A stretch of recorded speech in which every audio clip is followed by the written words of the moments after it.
In any city, in any country, go to any mental institution or halfway house you can get yourself to.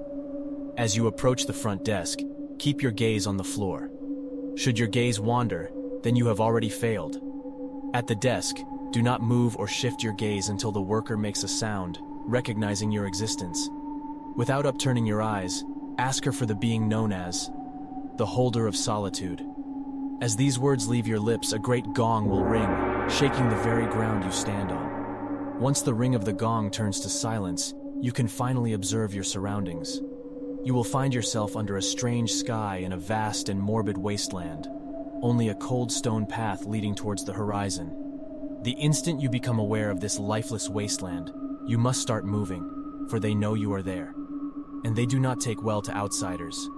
Should clouds gather in the sky and darkness encroach on the path during your crossing towards the horizon, shut your eyes and kneel. No mortal has ever let his stare rest upon this world's inhabitants. As you kneel, you must plead, "I do not know you, nor have I any wish to, but my path is here and I must follow it."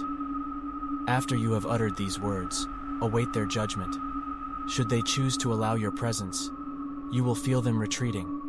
Should they decide otherwise, then this was not your fate. Hope that they end your existence quickly. At the end of your path awaits an obsidian pillar. Perched atop it is an obsidian gargoyle, regarding your approach. The gargoyle will only stir to the sound of one question: who shall perish? Once these words are spoken, the gargoyle shall descend upon you, and his wings will envelop you in darkness.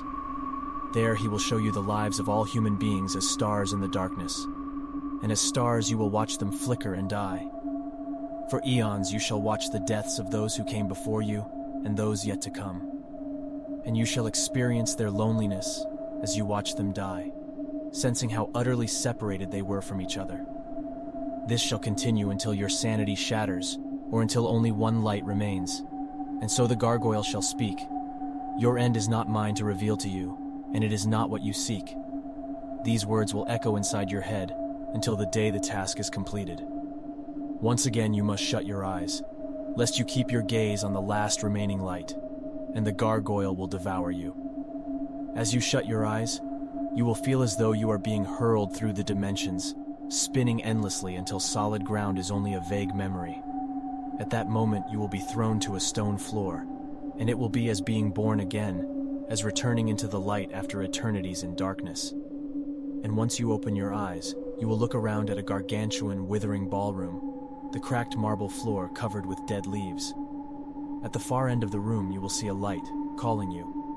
As you advance towards it, you will be able to make out something hung upon the wall, a dark kite shield decorated with macabre symbols, the symbols seemingly alive and pulsating. You need only to take it off the wall to claim it. The moment the shield leaves the wall, you will be back at the front desk where the worker is staring at you intently. She knows what you have started, and she hates you for it. The shield you hold in your hands is Object 41 of 538. Pray that it can protect you from what is to come.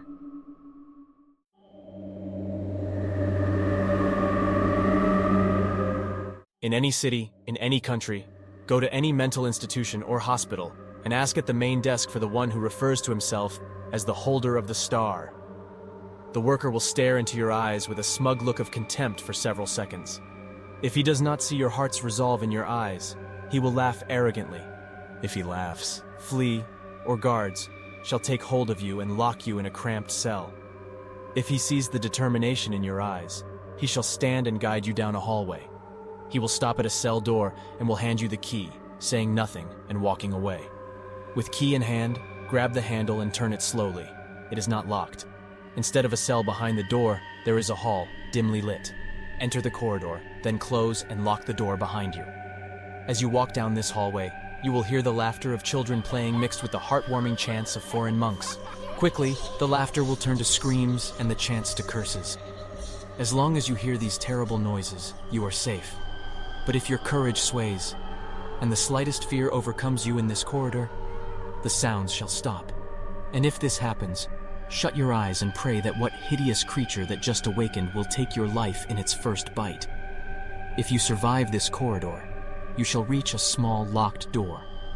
The lights will dim around you until all you can see is the door. When all is dark, use the key you were given and unlock the door. Enter through the door into a small, pitch-black cell. In the cell, there is a hooded man in red robes. He holds a candle and keeps his eyes closed while chanting. He sits in the middle of a pentacle drawn in glowing red blood. The stench it produces will cause you to gag, but dare not do any more than that. Do not look directly at the pentacle for too long. Instead, stare at the candle and listen to the man. He responds to only one question: what must be done to complete their task? The man shall stop chanting and will tell you 5 names and 5 questions. He shall inform you that you must learn on your own which matches with the other. He shall then dab his forefinger in the blood of the pentacle and will draw on the wall a formula. A key, plus a book, plus a quill, plus a word scrawled in a way that it is illegible, yields an open book with 3 ovals drawn around it. He shall chuckle warmly and return to his seating place.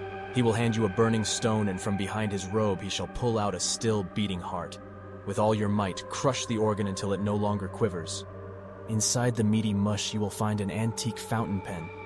When you look back up, you will find the man dead, with a look of serene content upon his face.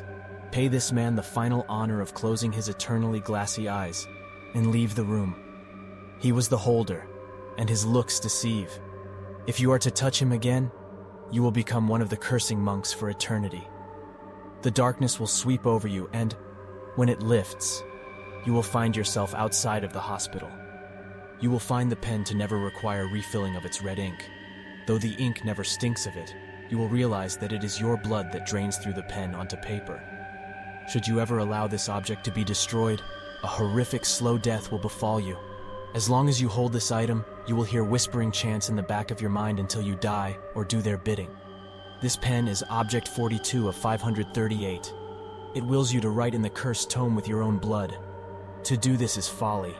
It is your choice to continue their work, or to destroy the chance of the objects coming back together ever again.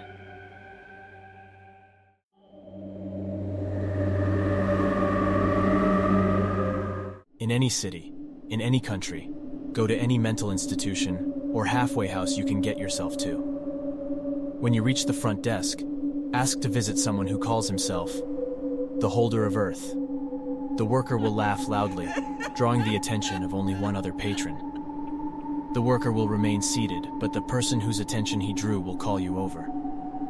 Do not ask him anything as he leads you to a disused broom closet deep in the asylum. He will open the door for you and wait for you to enter first.